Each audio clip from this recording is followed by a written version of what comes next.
The NTSB has finally released the contents of the Blackhawk's flight recorders, and it paints a very interesting picture. Not to step on the lead, but the Blackhawk didn't hear all the tower's radio transmissions. First, the NTSB confirmed that this was a check ride. They were doing a combination of an annual and night vision goggle qualification flight. The NTSB believes that due to the nature of this flight, they were using night vision goggles. If the pilots took the night vision goggles off, they're required to have a discussion amongst themselves that they're going to go unaided. This discussion never happened on the cockpit voice recorder, leading the NTSB to believe that they had night vision goggles on during the accident. When wearing night vision goggles, a pilot's peripheral vision reduces from 180 degrees down to 40. That makes it very difficult to see anything you're not looking directly at. In this part of the flight, the helicopter is following Route 1 and Route 4 of the helicopter routes. The NTSB notes that while these are depicted on the charts, there's no defined boundaries. However, pilots are expected to stay under the maximum height limits. At the location of the collision, the helicopter should have been at 200 feet or below, but as we'll see later, there may have been other factors at play. The first interesting anomaly that happened on the Blackhawk's cockpit voice recorder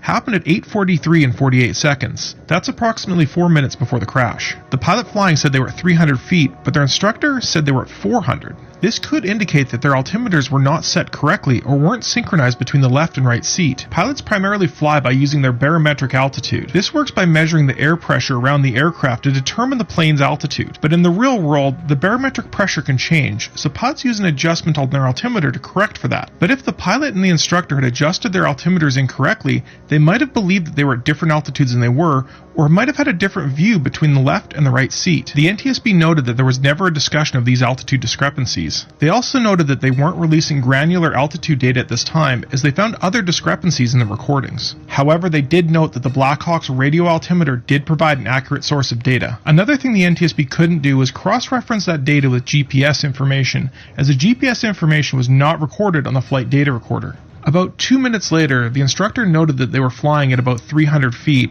The pilot flying acknowledged, saying they would descend down to 200. The next interesting fact that comes from the Blackhawk's cockpit voice recorder happens at 8:46:01, or just under 2 minutes before the accident. At that moment, air traffic control calls out that the traffic is a CRJ circling to runway 33. Traffic just off the workspace CRJ at 1,040 feet, start runway 3. But the Blackhawk's cockpit voice recorder does not hear the term circling. That means that even though the Blackhawk knew there was a CRJ, they did not know its location. But the most damning evidence from the Blackhawk's cockpit voice recorder happened 7 seconds before the accident, at 8:47 and 42 seconds. At that time, the air traffic controller called the Blackhawk, asking them to pass behind the CRJ. Pass behind the CRJ.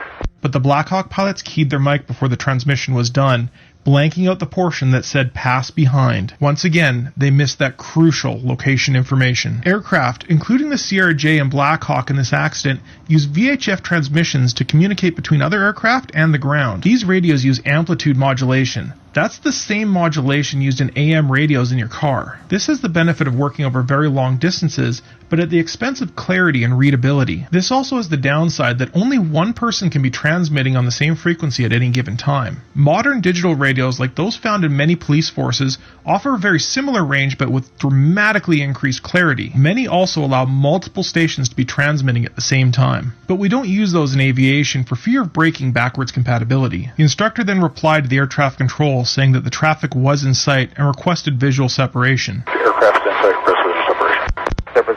Off of the radio, the instructor relayed to the pilot flying that they believed ATC was asking them to move left towards the banks of the river. At the time of the accident, the Blackhawk's radio altimeter read 278 feet. However, as we noted earlier, this might not have been what the pilots saw on the altimeter in front of them. At the impact, the Blackhawk was flying nearly completely level, with only 0.5 degrees nose-up pitch and a left roll of 1.6 degrees. From the data recovered, the NTSB notes that there was no electronic warnings in the Blackhawk of the CRJ that was approaching. They also noted that the Blackhawk was not transmitting ADSB information, and they were investigating for the cause. But the story is a little bit different from the CRJ cockpit. At 8:47:40, around 20 seconds before the accident, they did get a TCAS warning calling out traffic. This means that the CRJ was made aware of the traffic but wasn't given any traffic avoidance instructions because they were under 500 feet at the time. These traffic avoidance instructions are inhibited below a certain altitude to prevent the system from telling a plane to descend into the ground. 2 seconds before the accident, the CRJ's radio altimeter reported that it was at 313 feet above ground. The CRJ was descending at 448 feet per minute, or about 7.5 feet per second.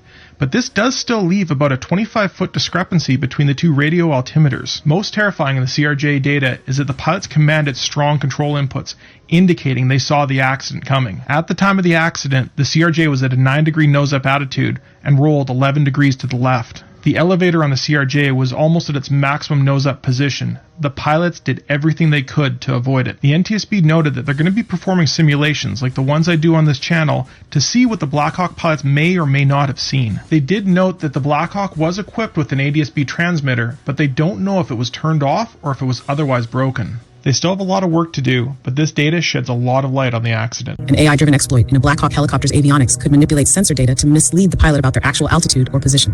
If someone with inside access embedded a hardware or firmware level backdoor, it could activate after a certain date, such as after the Lunar New Year.